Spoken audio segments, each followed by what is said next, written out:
வணக்கம். உங்களுக்காகவே இன்னைக்கு நாம ஒரு சூப்பரான விஷயத்த அலச போறோம். அதாவது true feel cosmetic skin character whitening night cream. சரும பராமரிப்புல நீங்க ரொம்ப ஆர்வமா இருப்பீங்கன்னு தெரியும். அதனால இதுல என்ன இருக்கு, எப்படி நம்ம சருமத்துக்கு நல்லது செய்யுதுன்னு கொஞ்சம் ஆழமா பார்க்கலாமா? இதுல கோஜிக் ஆசிட், டைபால்மிடேட், நியாசனமைட்னு சில பேர்கள்லாம் இருக்கு. கேட்கவே இன்ட்ரெஸ்டிங்கா இருக்குல்ல? வாங்க உள்ளே போவோம். முதல்ல இந்த கிரீம் என்னென்னலாம் செய்யும்னு அவங்க சொல்றாங்கன்னு பார்ப்போம். ஸ்கின்னை நல்லா பிரகாசமாக்கும், வெண்மையாக்கும், அப்புறம் கரும்புள்ளி, மங்கு, முகத்துல இருக்கிற கரைகள், வயசான மாதிரி தெரியிற புள்ளிகள் இது எல்லாத்தையும் சரி செய்யுமாம். முக்கியமா சொல்றது என்னன்னா, மெலனின் சுரப்பை கட்டுப்படுத்தி நம்ம ஸ்கின் டோன் ஈவன் ஆகும்னு சொல்றாங்க. இது எப்படி சாத்தியம்? நிச்சயமா. இதுக்கு பின்னாடி இருக்கிற சயின்ஸ் என்னன்னு பார்க்கலாம். இதுல பல முக்கியமான ஆக்டிவ் இன்கிரீடியன்ட்ஸ் இருக்கு. உதாரணத்துக்கு கோஜிக் ஆசிட் டைபால்மிடேட். அதுவும் 5% செறிவில் இருக்கு. ஓ, 5%ஆ? ஆமா. இந்த 5% செறிவு பொதுவா கிடைக்கிற ப்ராடக்ட்ஸ்ல இது கொஞ்சம் அதிகம்னே சொல்லலாம். நல்ல பவர்ஃபுல். இது என்ன பண்ணும்னா நம்ம ஸ்கின் கலருக்கு காரணமான மெலனின் இருக்குல்ல, அதை உற்பத்தி செய்யற ஒரு என்சைம் டைரோசினேஸ்னு பேரு. ம். இது பிளாக் பண்ணும். இது கோஜிக் ஆசிட்டோட ஒரு ஸ்டேபிள் ஃபார்ம். அதாவது சீக்கிரம் கெட்டு போகாம அதோட வேலையை சரியா செய்யும். ஓஹோ! அப்போ இந்த 5% அப்படிங்கிறது நிறமி பிரச்சனைகள நல்லா டார்கெட் பண்ணுதுன்னு எடுத்துக்கலாமா? வேற என்ன இருக்கு இதுல? ஆமா, கரெக்ட். அடுத்து நியாசினமைடு 2%. இது எல்லாருக்கும் தெரிஞ்ச வைட்டமின் பி3 தான். இது ஒரு மாதிரி ஆல்ரவுண்டர் மாதிரி. கரும்புள்ளியை குறைக்கும், நம்ம ஸ்கின்னோட பாதுகாப்பாரனை நல்லா பலப்படுத்தும். சரி, சரி. அப்புறம் சில பேருக்கு ஸ்கின் சிவந்து போகும் இல்லையா, அதை குறைக்கும். ஃபோர்ஸ் பெருசா இருந்தா அதையும் கொஞ்சம் சரி பண்ண உதவும். இந்த 2% சரிவு நல்லாவே வேலை செய்யும். அது மட்டும் இல்ல, அதிமதுர சாறு இது 3% இருக்கு.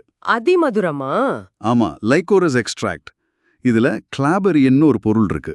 அதுவும் சருமத்தை நல்லா பிரகாசமாக்கும், ஸ்கின்னுக்கு ரொம்ப இதமாவும் இருக்கும். ஓ, ஓகே, ஓகே. இன்னும் சில பேர்கள் சொன்னீங்களே, மல்பெரி, ஆல்ஃபா ஆர்பிடின். இருக்கு. மல்பெரி சாறு 1%, அப்புறம் ஆல்ஃபா ஆர்பிட்டின் 0.5%. இது ரெண்டுமே கிட்டத்தட்ட ஒரே மாதிரி தான் வேலை செய்யுது.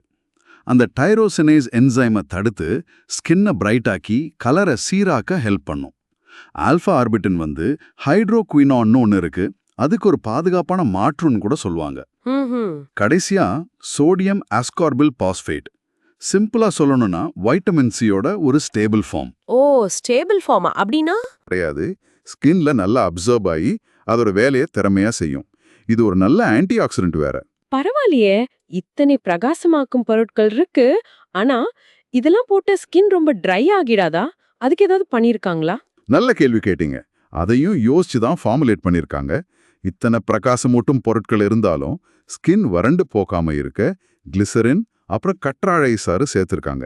இது ரெண்டும் நல்ல ஈரப்பதம் கொடுக்கும். ஓ, சரி. அது மட்டும் இல்லாம வைட்டமின் இ கூட 0.2% இருக்கு.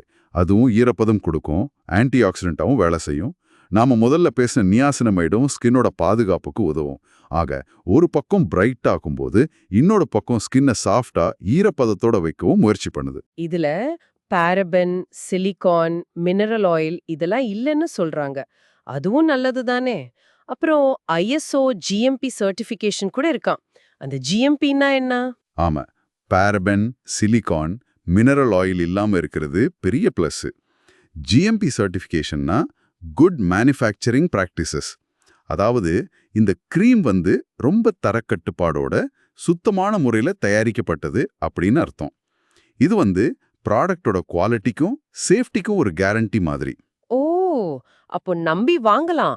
இதுல ஒரே ஒரு விஷயம் கொஞ்சம் வித்தியாசமா இருக்கு. ஆக்டைல் மெத்தாக்சிசின்னமேட்னு ஒரு யூவிபி ஃபில்டரை சேர்த்திருக்காங்க. யூவிபி ஃபில்டரா? நைட் கிரீம்லயா? ஆமா, இது பொதுவா சன்ஸ்கிரீன்ல, பகல் நேர கிரீம்ல தான் இருக்கும்.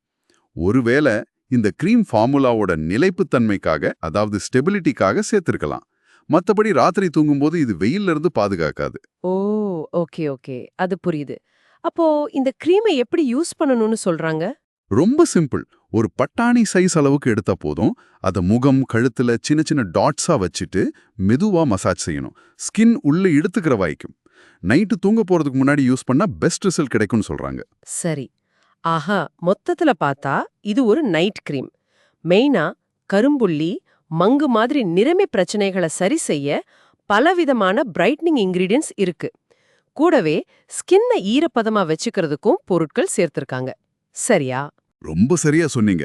இங்க நாம முக்கியமா கவனிக்க வேண்டியது இந்த இன்கிரீடியன்ட்ஸ் எல்லாம் சேர்ந்து எப்படி வேலை செய்யுதுங்கிறது தான். கோஜிக் ஆசிட், நியாசினமைடு, அதிமதுரம், அர்புட்டின், வைட்டமின் சி இப்படி பல பொருட்கள் ஒண்ணா சேர்ந்து மெலனின் உற்பத்தியை பல வழிகளில் கட்டுப்படுத்த முயற்சிக்குது. ஆனா எந்த ஸ்கின் கேர் ப்ராடக்டா இருந்தாலும் அதோட முழு பலனையும் பார்க்கணும்னா தொடர்ந்து பயன்படுத்தணும். ரெகுலரா யூஸ் பண்றது ரொம்ப முக்கியம். இப்போ நம்ம பேசின இந்த தகவல்கள்லாம் உங்க ஸ்கின்னுக்கு, அதாவது உங்களுக்கு இருக்கிற கரும்புள்ளி, சீரற்ற நிற மாதிரியான பிரச்சனைக்கு இந்த கிரீம் செட் ஆகுமான்னு முடிவு செய்ய ஹெல்ப் பண்ணும்னு நினைக்கிறேன்.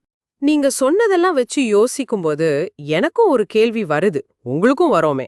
அதாவது இத்தனை பொருட்கள் மெலனின குறை வைக்குது இல்லையா? அப்போ இத ரொம்ப நாள் தொடர்ந்து பயன்படுத்திக்கிட்டே இருந்தா அது கரும்புள்ளிகளை மட்டும் குறைக்குமா, இல்ல நம்மளோட இயற்கையான ஸ்கின் டோனையே கொஞ்சம் மாத்திடுமா? இது மாதிரி பவர்ஃபுல்லான பிரைட்னிங் ப்ராடக்ட்ஸ் யூஸ் பண்ணும்போது இதையும் நம்ம கொஞ்சம் யோசிக்கணும் இல்லையா?